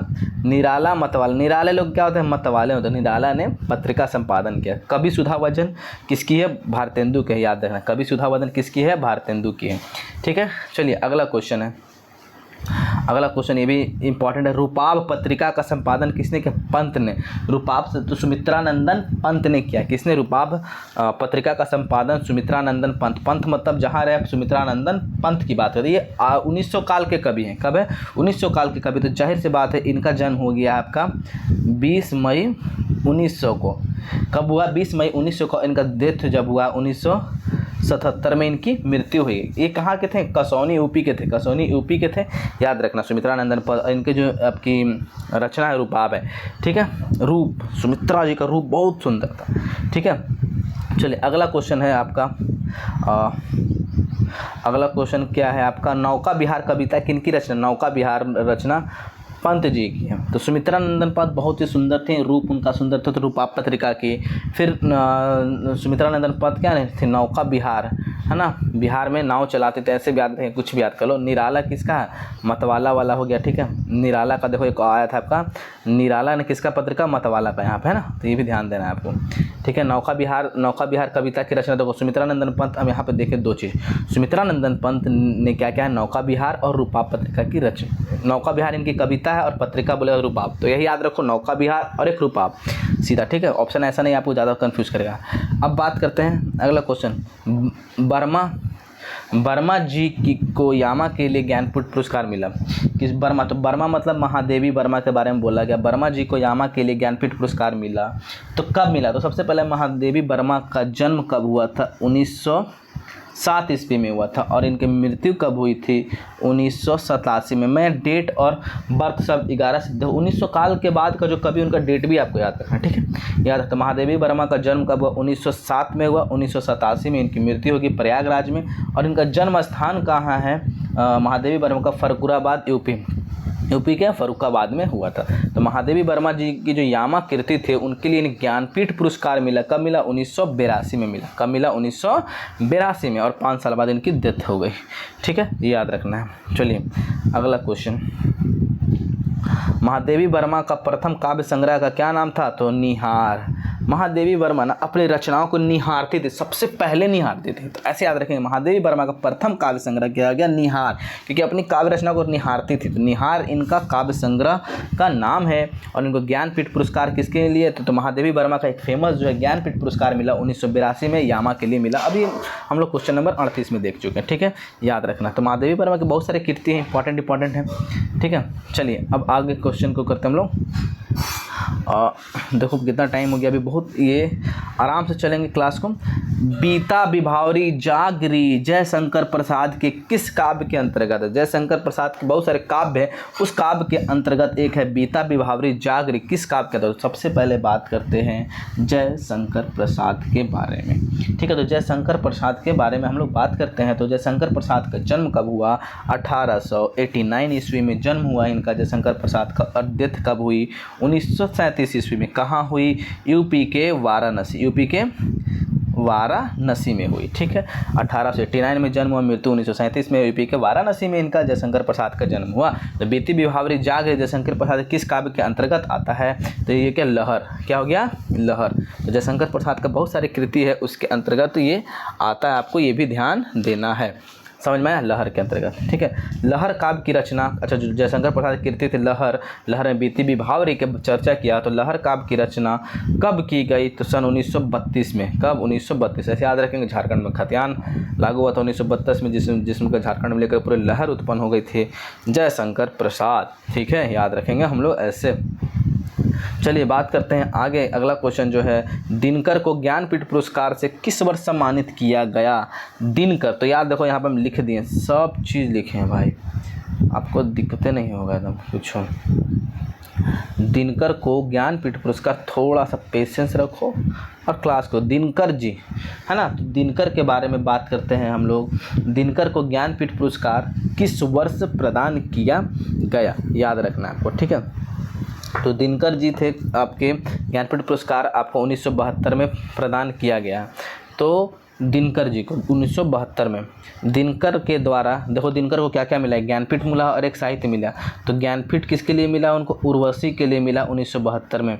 दिनकर को जो 1972 में ज्ञानपीठ मिला था, उर्वशी के लिए मिला 1972 में। साहित्य जो मिला संस्कृत पद के लिए मिला, या संस्कृत शायद पठत के मिला, 1956 में मिला। ठीक है, ये आपको ध्यान देना है। संस्कृत के अध्याय के लिए इनको साहित्य मिला है। ठीक है, याद है 1956 में। दो चीज़ मिला, ज्ञानपीठ मिला, साहित्य ज्ञानपीठ उर्वशी के लिए 1972 में, और संस्कृत के अध्याय के लिए 1956 में। याद रखना। ठीक है, संस्कृत के 4 अध्याय देखो यहाँ पे दिन में। ठीक है, दिनकर को किस कृति के लिए साहित्य अकादमी? तो ज्ञानपीठ मिला 1972 में, किसके लिए? उर्वशी के लिए मिला। और संस्कृत के 4 अध्याय के लिए इनको क्या मिला? साहित्य अकादमी मिला। क्या मिला? साहित्य अकादमी मिला। संस्कृत के 4 अध्याय कब मिला? 1956 ईस्वी में। ठीक है, 1956 ईस्वी में, ध्यान देना है। देखो यहाँ 1956 ईस्वी में। देखो हम सब चीज़ लिखे हैं आगे पीछे डिटेल, ऐसा नहीं कि क्वेश्चन रटवा दें आपको, ऐसा कुछ नहीं होता। चलिए अज्ञेय के बारे में पढ़ते हैं। अज्ञेय का जन्म किस जिले में हुआ? अज्ञेय का जन्म देवरिया में हुआ। अज्ञेय का जन्म देवरिया के कुशीनगर में हुआ। ठीक है, अज्ञेय जी का जन्म कब हुआ? देवरिया के। अज्ञेय का जन्म कब हुआ? 7 मार्च को हुआ। इनका जन्म कब हुआ? 7 मार्च को हुआ। 7 मार्च को 1911 में, और 7 मार्च 1911 से लेकर के इनका 1987 तक। ठीक है, 1987 कहाँ पे हुआ इनका जन्म? कुशीनगर यूपी में हुआ। कुशीनगर यूपी के देवरिया जिले में हुआ। आपको ध्यान देना है अजय जी का, अज्ञेय का जन्म। ठीक है, आगे क्वेश्चन, अज्ञेय का निधन कब? 1987। देखो अभी पता है, आगे नहीं, 1987 में अज्ञेय का निधन। जन्म 7 मार्च 1911 में। 1 और 1 11। आगे हम लोग चलेंगे। अज्ञेय मतलब आगे याद रखते, तो आगे कब चलेंगे? 1 और 1 मिलकर के आगे चलेंगे। 7 मार्च को। 7 मार्च को। ठीक है, चलिए अगला क्वेश्चन। 2-3 बार वीडियो को देखो, रटाया जाएगा आपको। नागार्जुन किस नाम से प्रसिद्ध है? तो नागार्जुन को बाबा, नागार्जुन है बाबा, भाग भाग भाग बाबा। तो बाबा के पास नाग रहता है ना, फेंक देता है। तो नागार्जुन मतलब बाबा आ गए। नागार्जुन को साउथ का बाबा बोला जाता है, ऐसे याद रखो। नागार्जुन किस नाम से प्रसिद्ध है? बाबा के नाम से प्रसिद्ध है ना। नागार्जुन बाबा के नाम से आपका प्रसिद्ध है। नागार्जुन का जन्म देख लेना। नागार्जुन और अज्ञेय, नागार्जुन अज्ञेय का जन्म क्या हुआ? सेम डेट में हुआ था, 1911 में। तो नाग आगे चलता था, नाग से नागार्जुन, आगे से अज्ञेय। तो दोनों का जन्म एक साथ हुआ, 1911 में हुआ। और दोनों की मृत्यु, सबसे पहले मृत्यु हो गई अज्ञेय की, आगे हो गया अज्ञेय का 87 में हो गया, और नागार्जुन का 98 में हुआ। इनका मृत्यु 1998 में हुआ, और अज्ञेय का मृत्यु 87 में हुआ। ठीक है, अच्छा नागार्जुन का जन्म स्थान कहाँ है भाई? तो नागार्जुन का जन्म स्थान सतलखा मधुबनी में है। कहाँ है आपका? सतलखा मधुबनी में है। ठीक है, अज्ञेय का जन्म स्थान कहाँ है? यूपी के कुशीनगर देवरिया में है। ठीक है, मूल निवासी कहाँ थे? करतारपुर पंजाब के थे, ऐसे याद रखना है। ठीक है, स्वदेशी शासक किस कविता? चलिए अगला क्वेश्चन जो है ना, इसके ऊपर प्रकाश डाला जाए। प्रकाश तो है ही। स्वदेशी शासक किसकी कविता है? एक कविता लिखी गई है स्वदेशी शासक किसके बारे में? नागार्जुन। तो नागार्जुन के स्वदेशी शासक, नागार्जुन को क्या बोला जाता था? बाबा बोला जाता था। नागार्जुन का जन्म कब हुआ? सतलखा मधुबनी में। 7 लाख मधुबनी, सतलखा 7 लाख, नाग के पास 7 लाख का मनी है, ऐसे याद रखते हैं। ठीक है, बाबा बोला जाता है। सतलखा मधुबनी में हुआ इनका जन्म स्थान, और नागार्जुन आगे का जन्म 1911 में, दोनों का साथ साथ हुआ, ये ध्यान देना है। ठीक है, तो इनके स्वदेशी शासक किसकी कविता है? नागार्जुन। तो नागार्जुन क्या स्वदेशी है? अपने देश के नागार्जुन। ठीक है, याद रखना। सर्वेश्वर दयाल सक्सेना आकाशवाणी में, सर्वेश्वर दयाल सक्सेना का जीवनी बड़ा कष्टदायी रहा। कभी आकाशवाणी में काम किए, कभी ये काम किए, कभी वो काम किए, समाचार विभाग में रहे। देखो चलिए, सर्वेश्वर दयाल सक्सेना आकाशवाणी में किस केंद्र में समाचार विभाग में थे? तो आपका इसका आंसर क्या हो जाएगा? आपका 48 का आपका आंसर है option number A is the right answer. क्या था? A is the right answer. तो सर्वेश्वर दयाल सक्सेना आकाशवाणी में किस केंद्र में समाचार विभाग थे? दिल्ली में। किसके केंद्र में? दिल्ली समाचार विभाग में थे, याद रखना है। इन्हें 1983 में साहित्य मिला। किसको? खूंटियों पे टंगे लोग। खूंटियों के टंगे लोग के लिए इन्हें क्या मिला? साहित्य अकादमी पुरस्कार मिला। किसको? सर्वेश्वर दयाल सक्सेना। सर्वेश्वर दयाल सक्सेना, है ना। देखो, जो लोग दयालु होते हैं उनको खूंटियों पे टांग दिया था, जो लोग दयालु होते हैं उनको खूंटियों पे टांग दिया जाता। तो सर्वेश्वर दयाल सक्सेना की कृति है जिनके लिए साहित्य मिले, कब? 1983 में मिला है। ठीक है, अब देखो सर्वेश्वर दयाल सक्सेना के बारे में दिया हुआ। सर्वेश्वर दयाल सक्सेना ने किस सरकारी विद्यालय की नौकरी छोड़ी? तो शिक्षा विभाग में सरकारी विद्यालय के शिक्षा विभाग में थे, उन्होंने नौकरी छोड़ दी। दिल्ली की समाचार विभाग आकाशवाणी में थे। उनको किस चीज़ के लिए साहित्य मिला? तो सर्वेश्वर दयालु थे तो खूंटी पटाएंगे लोगों के लिए मिला। ठीक है, ये सब भी आपको ध्यान देना है। हाई स्कूल की परीक्षा पास, सर्वेश्वर दयाल सक्सेना। अब देखो, हाई स्कूल की परीक्षा पास हो जाने के साथ ही किसके जीवन में कठिनाई दस्तक देने लगे? जब भी आप पढ़े होगे धूमिल, तो धूमिल जो बेचारे हैं ITI किया था। तो हाई स्कूल परीक्षा पास हो जाने के साथ ही किसके जीवन काल में कठिनाइयाँ दस्तक देने लगी थी? धूमिल। और धूमिल ने ITI किया था किससे? इलेक्ट्रीशियन से ITI किया था, याद रखो। धूमिल बेचारे से धूल मिट्टी में मिला हुआ आदमी था। ठीक है, उसका जीवन बहुत कठिनाइयाँ थी। ठीक है, धूमिल, और उन्होंने ITI भी किया था। ठीक है, इलेक्ट्रीशियन ट्रेड से। फिर देखो यार, जो लोग बहुत कष्ट से रहे ना, उनका बहुत बड़े हुए हैं। ठीक है, बहुत बड़े कृति उनके द्वारा रची गई है। चलिए आते हैं अब यहाँ पे यूनिवर्सिटियों की हालत अस्तबल जैसी। अब आगे कहानी में एंट्री करते हैं। यूनिवर्सिटियों की हालत अस्तबल जैसी है, बड़े बड़े प्रोफेसर महज भाड़े के टट्टू है। किसका कथन है? यूनिवर्सिटी का हालत अस्पताल जैसे। कौन बोलता है? श्रीलाल शुक्ला जी बोलते हैं। कि कौन सा बोलता है? श्रीलाल शुक्ला ये बोलते हैं, आपको ध्यान देना है। ठीक है, प्रेमचंद नहीं बोलते, अगेन श्रीलाल शुक्ला का ये स्टेटमेंट है। अगला क्वेश्चन है यहाँ पे, मधुआ शीर्षक। मधुआ कहाँ? एक शराबी और एक बच्चे की कहानी है। शराबी का हृदय में परिवर्तन हो जाता है जब बच्चे को देखता है वो शीर्षकता उसके मालिक द्वारा उसको प्रताड़ित किया जाता है। तो मधुआ वही कहानी है। तो मधुआ शीर्षक कहानी में प्रयुक्त शान धरने की कल। देखो, मधुआ कहानी के शीर्षक में जो शराबी था उसका एक पेशा था, शान धरने की कल था, उससे अपना रोजी रोटी कमाता था। ठीक है, तो उसके एक शराब एक दिन बच्चा दिखा, उसका हृदय परिवर्तन। शान धरने की कल वाक्यांश में कल शब्द का क्या अर्थ? तो कल शब्द का क्या होता है? अव्यक्त मधुर ध्वनि। अव्यक्त मधुर ध्वनि। ठीक है, याद रखना है। कल का मतलब होता था अव्यक्त मधुर ध्वनि, ये ध्यान देना है आपको। चलिए अब देखिए अगला क्वेश्चन। शान धरने में लल्लू लाल था, है ना। लल्लू लाल जो मधुआ को मारता था। अच्छा, शान धरने में जो आपका शराबी था उसका क्या पेशा था? वो क्या करता था? उनको कहानियाँ सुनाता था। ठीक है, तो अब देखो, खोद कर मिठाई खिलाता रहता। मधुआ शीर्षक कहानी का उक्त संवाद किसके द्वारा? खोद कर मिठाई खिलाता रहूँगा। और क्या? तो शराबी द्वारा मधुआ बच्चा को बोल रहा है तुमको खोद कर हम मिठाई खिलाते रहेंगे, कहाँ से मिल गया है। लेकिन क्या करूँ, बेचारा उसके प्यार में मोहित हो जाता है, बोलता है बच्चा को छोड़ना उचित नहीं, तो खोद कर मिठाई। ठीक है, याद है। देखो, शराबी बच्चा जो बेचारा है उसको पीटता है उसको। ठीक है, तो वहाँ छोड़ा करके बुलाता है। अब बात करते हैं, शराबी ने शान धरने की कल किससे प्राप्त की थी? तो शराबी ने शान धरने की कल किससे प्राप्त की थी? तो आपको बताना है राम जी के घर से। उसका जो दोस्त था राम जी, उसके घर से शराबी ने शान धरने की कल को प्राप्त की थी। किसको? राम जी के घर से। ठीक है, चलिए अगला क्वेश्चन हमारा है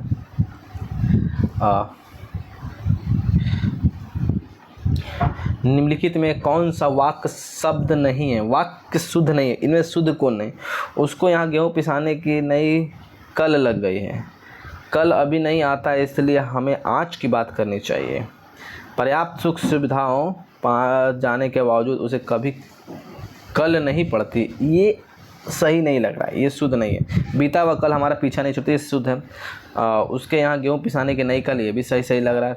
कल कभी नहीं आता, इसलिए हमें आज की बात करनी, भी सही स्टेटमेंट। अब पर्याप्त सुख सुविधा पा जाने के बावजूद उसे कभी कल नहीं पड़ती, ये पढ़ने में देखो उच्चारण करने आपको समझ में आ जाएगा, ठीक है। तो ये आपका अशुद्ध वाक्य है, शुद्ध नहीं है। चलिए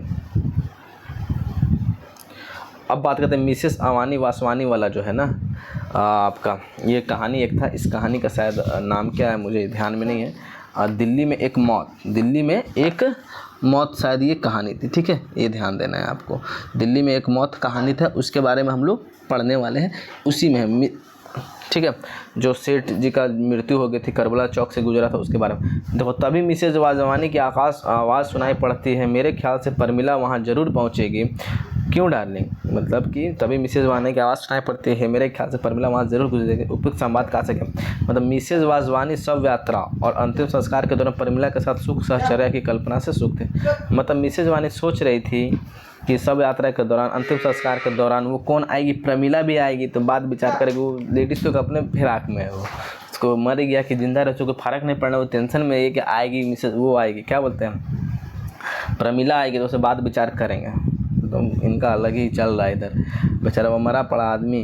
निम्नलिखित में से कौन पूरी तरह से सच सवर कर शव यात्रा में शामिल नहीं होता है, तो कौन लेखक स्वयं। लेखक जैसे तैसे फकीर के जैसे उठ के चल जाता है, कहाँ मतलब लेखक है तो इस जैसे तो इसको जाने का भी तो मन ही नहीं था, ठंडा इतना था कि कोढ़िया इंसान, तो देखा सब जा रहा था, थोड़ा शर्म इसको लगा तो चल गया लेखक, इसीलिए जैसे तैसे चल गया, है ना, लेखक स्वयं, ठीक है। 65 आई होप आप लोग एंजॉय कर रहे होंगे क्लास को। चलिए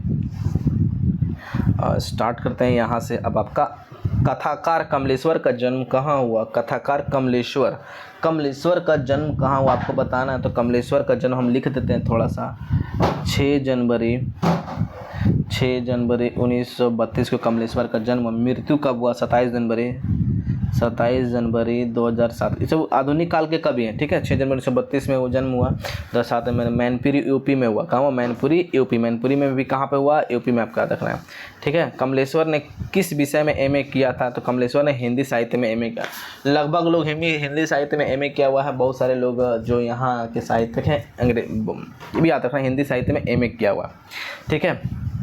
बात करते हैं अगला क्वेश्चन। गजोधर बाबू पुनः नौकरी का निर्णय क्यों लिया। गजोधर बाबू, देखो गजोधर बाबू क्या थे, गजोधर बाबू रेलवे में थे, ग्रुप डी के स्टाफ थे, ठीक है। तो वहाँ नौकरी करते थे। नौकरी से आए बेचारा, सोचे परिवार के सुख सुविधा रहेंगे, बाल बच्चा के साथ रहेंगे, लेकिन बाल बच्चा अलग माहौल क्रिएट करके रखा है। बाबूजी ये नहीं करते, वो नहीं करते, पुतो झगड़ा अमर अशोक एकदम किच करता। तो वो बेचारा लगा कि हमको नौकरी करना होगा, नहीं तो बाल बच्चा कोई सुख प्राप्ति नहीं होगा दोबारा। तो गजोधर बाबू पुनः नौकरी पाने का निर्णय क्यों लिया। तो गजोधर बाबू ने पुनः नौकरी पाने का पहला ऑप्शन देखो यहाँ पे, ठीक है। चलिए अब मैं बताता हूँ यहाँ पे, थोड़ा सा ब्राइटनेस 1 मिनट ब्राइटनेस बढ़ाने दीजिए।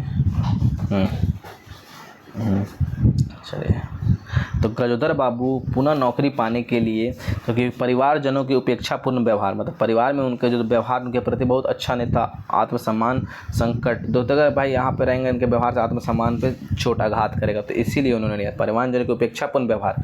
उन्हें लगता था कि उनके पिताजी ऐसे ही बैठे रहते हैं, कुछ काम धाम नहीं करते हैं कोने में, तो उन्होंने सोचा भाई हमसे अच्छा अपना दोस्त जिनका जो था सेठ था, ठीक है, फैक्ट्री में, उनको बोल करके ये अपने काम पे लग गए, ठीक है, याद रखना है। तो परिवारजनों की उपेक्षा के कारण इस कहानी का शीर्षक, अच्छा,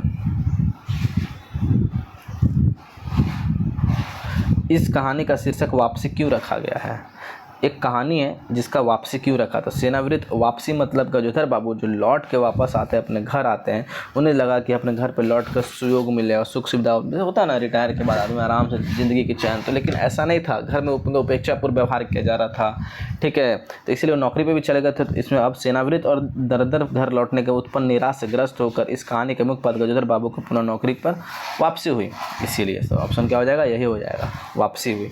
मतलब सेनावृत और तदंतर घर घर लौटने के बाद उत्पन्न, वापस देखो क्या होगा, घर लौटे, घर लौट कर उनको सुख सुविधा पर, लेकिन वापस वो नौकरी पे ही चले गए थे, इसीलिए वापसी हो गई उनकी नौकरी पे, नौकरी से नौकरी पर ही वापसी हो गए। पहले रेलवे में थे, अब घर में व्यवहार देकर के लगा कि रिटायरमेंट में सुख सुविधा नहीं रहने मिलेगा, तो वापस से प्राइवेट जॉब करने लगे। ठीक है, दोस्त की सहायता से। बात करते हैं ज्वाला। ज्वाला एक अहिरन है। ठीक है, ज्वाला एक अहिर जाति की रहती है जो अपने बच्चों का पालन पोषण करती है। ठीक है, तो वो ज्वाला किस जाति के संबंध थे? अहिर से थे। ठीक है, इसके बच्चे थे, कुछ बच्चे, इसके बच्चे को भरण पोषण नहीं होता था, तो इनमें एक बच्चा नया पैदा लिया था जो अपने छोटे बच्चे को मार देता है। ठीक है, कि हम अपना खाना नहीं खा पा रहे हैं, ये पैदा ले लिया, तो ये ज़्यादा खाना खाते, इसको ग्वाला ज्वाला, जब कहानी पढ़ेंगे डिटेल में तो अच्छे से बताएंगे। ठीक है, चलिए, ज्वाला जो जाति का अहिर था उसके कितने बच्चे थे? 2 बच्चे थे। ऐसे तो 3 बच्चे हैं, 2 भी है 3 भी है, तो 2 3 या 3 आपको यह ध्यान देना है। कितना है? 2 3 बच्चे थे। कितने बच्चे थे उनके? 3। देखो कुछ बुक में कंट्राडिक्शन भी है, कुछ में 2 दिया हुआ है, कुछ में 3 दिया हुआ है। अब देखो फाइनली इससे क्या मतलब, रुपये का कितना शेयर मिलता था? तो रुपये का 12-14 शेयर मिलता था, याद रखना, 12-14 शेयर मिलता था। कितना शेयर? 12-14 शेयर मिलता था। ज्वाला के कितने बच्चे थे? 3 बच्चे थे। ज्वाला अहिर जाति के थे। ठीक है,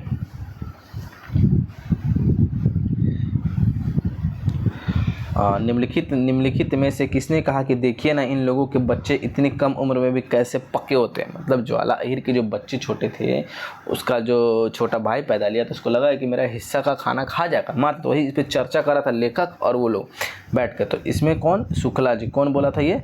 शुक्ला जी का कहना था कि बच्चे इतनी कम उम्र में कैसे पक्के हो जाते हैं, शुक्ला जी चर्चा कर रहे थे। ठीक है, अब चलते हैं हम लोग अगले क्वेश्चन की ओर। मिसपाल अपने घर में समय बिताने के लिए अभ्यास करते थे, तो क्या करते थे मिसपाल? देखो संगीत और चित्रकला, मिसपाल जो थे संगीत और चित्रकला में माहिर थे, तो वो संगीत और चित्रकला दोनों का अभ्यास करते थे। ठीक है, चलिए, किसने कहा मैं सप्ताह भर का खाना एक साथ बना लेती हूँ और निश्चित होकर खाती हूँ? किसने कहा? मिसपाल पागल थे यार, एकदम पागल। एक सप्ताह का खाना, जब उसके यहाँ मोहन क्या बोलते हैं आया, जो गेस्ट आया शायद, क्या नाम था उनका, तो बोलते 1 सप्ताह खाना बना के रखते हैं, इधर सड़ा हुआ पराठा आधा टुकड़ा ये रखा हुआ, बोले इसी में खा रहा है, मतलब पागल थे। ठीक है, तो याद रखना मिसपाल 1 सप्ताह खाना बना के रखते थे। मिसपाल जो नौकरी करते थे, वहाँ से आ गए, उनके कर्मियों के दर बुखारिया जवाहर सिंह गलत नज़रों से देखता था, तो वहाँ से आ गए, कुल्लू मनाली में रहने आ गए। फिर वहाँ रंजीत उनसे मिलने आया। ठीक है, तो उसके लिए देखा कि घर में छितरा। अब देखो, मैं यहाँ खामखा अपनी ज़िंदगी बर्बाद कर रही हूँ, ये कथन किसका है? मिसपाल का। मिसपाल बोल रही है मैं अपनी ज़िंदगी यहाँ खामखा बर्बाद कर रहे हैं। ठीक है, अब बात करते हैं, इस कहानी में दरिया नामक एक स्थान की चर्चा की गई। दरिया के पास क्या बनना था? दरिया के पास पुल बनना था। दरिया एक नामक स्थान है जहाँ पे पुल बनना था। दरिया मतलब समुद्र, नदी का दरिया बहता है, तो पुल बनेगा तबे तो। ठीक है, तो ऐसे याद रखेंगे हम लोग।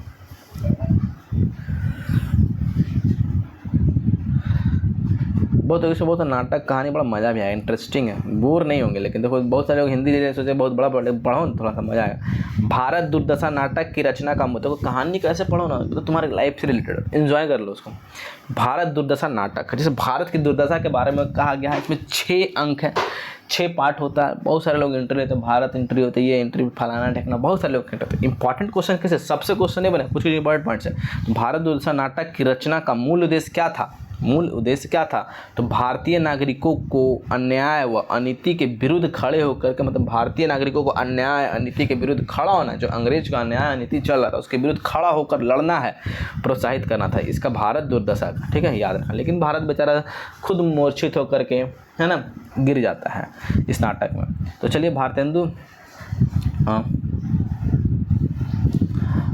अगला जो क्वेश्चन है, भारतेंदु रचित भारत दुर्दशा, भारतेंदु के द्वारा क्या रचा गया? भारतेंदु हरिश्चंद्र। ठीक है, भारतेंदु हरिश्चंद्र, इनका एक नाटक भी है। भारत दुर्दशा का नायक कौन है? नायक इसमें कौन है? भारत जो है, भारतेंदु रचित भारत दुर्दशा का क्या है? नायक है सत्य हरिश्चंद्र। अच्छा, भारतेंदु के द्वारा लिखा गया एक सत्य हरिश्चंद्र, वो भी एक नाटक है। एक भारत दुर्दशा भी एक नाटक है, जिसमें नायक कौन है? भारत है, याद रखना। अब बात करते हैं, सत्यानाश देखो इस नाटक में एक सत्यानाश का प्रवेश होता है जो सभी चीज़ों का सत्यानाश कर देता है। सत्यानाश भारतेंदु हरिश्चंद्र। देखो इसमें क्या है ना, कोई भी ऐसा नहीं है पात्र दिखता है पर जीवित पात्र कोई नहीं, सब जीवित पात्र कोई नहीं। सत्यानाश हो गया, फौजीदार, सब जीवित पात्र कोई नहीं है। भारत भाग्य है। तो सत्यानाश भारतेंदु हरिश्चंद्र किस नाटक का पात्र है? तो भारत दुर्दशा। सत्यानाश भी किस में आता है? भारत दुर्दशा में आता है। भारत भाग्य है, सत्यानाश है, फौजेदार है, ये सब भारत दुर्दशा के पात्र हैं। ठीक है, चलिए अगला क्वेश्चन। भारत दुर्दशा में चरित्र डिसलॉयल्टी, सब डिसलॉयल्टी निर्जीव पात्र कैसा है? डिसलॉयल्टी हो गया, सत्यानाश हो गया, फौजदार। तो भारत दुर्दशा में चित्रित डिसलॉयल्टी किसका प्रतीकात्मक पात्र है? पुलिस का। डिसलॉयल्टी जो देखो पुलिस जो था ना, डिसलॉयल्टी था, लॉयल्टी नाम का चीज़ ही नहीं था, बहुत घुसखोर था एक नंबर, तो डिसलॉयल्टी था। ठीक है, ये भी ध्यान देना इसीलिए। चलिए आगे बात करते हैं। निम्नलिखित में से भारतेंदु रचित नाटक प्रतीकात्मक शैली से प्रभावित है। किस प्रतीकात्मक शैली से प्रभावित है? आपका भारत दुर्दशा। तो भारत दुर्दशा एक ऐसा नाटक है भारतेंदु के द्वारा जो प्रतीकात्मक शैली से प्रभावित है, याद रखना है। भारतेंदु जी का भारत दुर्दशा बहुत ही फेमस नाटक है, याद रखना है आप लोगों को। ठीक है, भारतेंदु हरिश्चंद्र। भारतेंदु जी का जन्म कब हुआ था? 1850 में हुआ है, मृत्यु 1885 में हुई। इनका जन्म कहाँ? काशी में हुआ। ठीक है,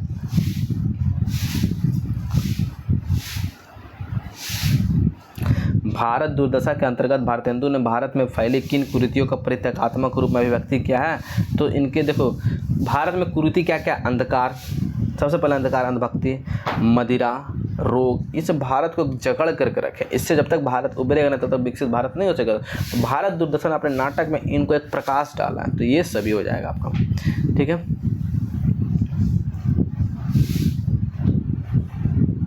देखो यहाँ पे भारत दुर्दशा नाटक देश की दीनहीन अवस्था को चित्रित करने के लिए किस पात्र की रचना किया है? तो भारत में, मतलब भारत का दीनहीन व्यवस्था को चित्रित करने के लिए भारत का जो हालत है बहुत दीनहीन है, तो भारत एक नायक के रूप में आया है। ठीक है, तो भारत पात्र की एक बनाया जिसको भारत भाग उसको उठाना चाहता है। भारत दुर्दशा इसका क्या देखो, तो इसमें नायक बोलेगा तो क्या हीरो है ये। भारत दुर्दशा नाटक में हीरो ये है। भारत दुर्दैव जो भारत की दुर्दशा करता है, ये क्या है? आपका विलन है। ठीक है, भारत भाग इसका सहयोगी है। और डिसलॉयल्टी किसको बोला गया? पुलिस या व्यवस्था को बोला गया। ठीक है, ये ध्यान देना आपको। चलिए, निम्नलिखित में से कौन भारत दुर्दशा का पात्र नहीं है? देखो डिसलॉयल्टी तो है, जो पुलिसिया व्यवस्था, अंधकार है, सत्यानाश है, ये सब तो है जिसके कारण भारत की दुर्दशा खराब है। फिर बौना नहीं है, इसमें से बौना नहीं है। ठीक है, याद रखना है। ध्रुव स्वामिनी का, अब देखो ध्रुव स्वामिनी वाला, ये चंद्रगुप्त मौर्य वाला नाटक। ध्रुव स्वामिनी का खड़ग धारणी किसकी गुप्तचर? ध्रुव स्वामिनी की खड़ग धारणी किसकी गुप्तचर थे? रामगुप्त की। ध्रुव स्वामिनी की खड़ग धारणी किसकी गुप्तचर है? रामगुप्त। देखिए राम जो बहुत ही मतलब डरपोक होता है। ठीक है, जब उसका लड़ाई होता है सकराज के साथ लड़ाई होता है इसका, तो ये भाग जाता है, अपने बीबी को आगे खड़ा कर देता है ध्रुव स्वामिनी को। ठीक है, लेकिन चंद्रगुप्त क्या करता है? चंद्रगुप्त को ध्रुव स्वामिनी से प्यार होता है और चंद्रगुप्त की सहायता से क्या युद्ध को जीत लिया। तो इसके बारे में डिटेल पढ़ेंगे। ध्रुव स्वामिनी का खड़ग धारणी किसके गुप्तचर है? रामगुप्त का। ये आपको ध्यान देना है आंसर इसका। अब देखो अगला यहाँ क्वेश्चन। यौवन तेरी चंचल छाया, इनमें बैठे घूट भर पी लूं, जो रस तू हो लाया। ध्रुव स्वामिनी में यह गीत किसके लिए गाया है? किसने गाया है? तो ये कोमा। कौन गाया है? कोमा है, रामगुप्त की बहन होती है। ठीक है, ये कोमा के द्वारा गाया गया है। कौन गाया है? कोमा, याद रखना। इसमें बहुत सारे गीत है, कोमा गाती है गीत, एक ध्रुव स्वामिनी में गाते, वो भी बताएंगे हम। अब देखो आधे अधूरे नाटक के संदर्भ में सही है, तो आधे अधूरे नाटक का प्रकाशन का 1969 में हो गया, ये आपका सही है।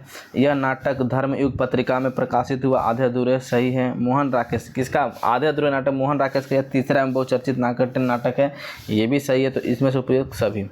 ठीक है, अगला क्वेश्चन है आधे अधूरे नाटक के संदर्भ में सही कथन। यह नाटक पारिवारिक जीवन के घटना विघटन की गाथा है। आधे अधूरे परिवार टूट जाता है, इसमें मध्यवर्गीय परिवार की आंतरिक कला है। ठीक है, ये भी है। स्त्री पुरुष के बीच लगाव का, तनाव का, इसमें सावित्री वाला वो है। तो इस सभी हो गया। ठीक है, आंसर इसका। कबीरदास के गुरु कौन थे? हम अभी बताए थे, रामानंद थे। बलवाचार किसका है? सूरदास के हैं। ठीक है, याद रखना है। कबीर की भाषा क्या थी? तो कबीर भाषा सदुकड़ी थे, कबीर की भाषा सदुकड़ी थी, है ना। अगला क्वेश्चन क्या आपका? डॉक्टर नागेंद्र के इतिहास के प्रथम संस्करण का प्रकाशन। डॉक्टर नागेंद्र का जो इतिहास है उसके प्रथम संस्करण, नागेंद्र आपका बात करते हैं यहाँ पे, डॉक्टर नागेंद्र के इतिहास के प्रथम संस्करण का प्रकाशन कब हुआ? डॉक्टर, देखो इतिहास सबके अनुसार है, हिंदी साहित्य का इतिहास बहुत अलग अलग लोगों के बारे में स्टेटमेंट दिया गया। तो डॉक्टर नागेंद्र के इतिहास के प्रथम संस्करण कब हुआ? 1973 में हुआ। कब? 1973 में हुआ, ठीक है। डॉक्टर नागेंद्र का इतिहास कितने अध्याय में है? तो 17 अध्याय में है। और कब हुआ? 1973 में प्रथम इतिहास, ठीक है, याद रखना है। सर्वनाम देखो हिंदी ग्रामर का आ गया। सर्वनाम के कितने भेद हैं? सर्वनाम कितने प्रकार के होते हैं? 4, बेसिक रूप से 6 प्रकार के होते हैं। कितने होते हैं? 6, आपको ध्यान देना है, ठीक है। देखो इस बुक में बहुत सारा आंसर टिक लगाओ तो ध्यान नहीं देना है, क्योंकि ये बुक बहुत बार कराया गया है हम लोगों के द्वारा ऑफलाइन में। तो सर्वनाम के कितने प्रकार है? सर्वनाम के देखो 6 प्रकार है। एक क्वेश्चन कहाँ आया था? 6 था, 4 है क्या? सर्वनाम के 6 ही प्रकार है, ठीक है। सर्वनाम के 6 प्रकार है। मूल देखो बहुत सारा मूल रूप से हो गया, इस रूप से तो कन्फ्यूजन इसमें भी होता है, इस पर ध्यान देना। तो मूल रूप से हम ज़्यादातर आंसर को टिक करें। सर्वनाम कितने प्रकार के हैं? 6 प्रकार के, ठीक है। निम्नलिखित क्रियाओं में से कौन सी क्रिया अनुकरणात्मक नहीं है? तो कौन नहीं है? अनुक्रमात्मक नहीं है। झुठलाना, झुठलाना कैसा है? अनुक्रमात्मक नहीं है। बाकी फड़फड़ाना, मिमियाना, हिनहिनाना, झुठलाना ऐसा नहीं होता ना। फड़ से फड़फड़ाना, मीम से मिमियाना, हिनहिनाना, ये सब अनुक्रमात्मक नहीं है। झुठलाना और अनुक्रमात्मक बाकी सब ये आपका है, किसी न किसी का टोन आ रहा है यहाँ पर, ठीक है। ये सब डिटेल में आप लोग पढ़ोगे। क्रिया एक बार पढ़ लेना, संज्ञा सर्वनाम तो अब ज़्यादा समझ में आएगा, क्योंकि देखो एमसीक्यू में समझाएंगे तो बहुत लंबा वीडियो हो जाएगा। अब बात करते हैं यहाँ पे सभा में बीसीओ लोग थे, इनमें विशेषण का कौन सा भेद है? सभा में बीसीओ लोग थे, इनमें विशेषण का कौन सा भेद है? तो बीसीओ लोग थे मतलब अनिश्चित संख्यावाचक, है ना। ये क्या है? हमको अनिश्चित संख्यावाचक याद रखना है हमको।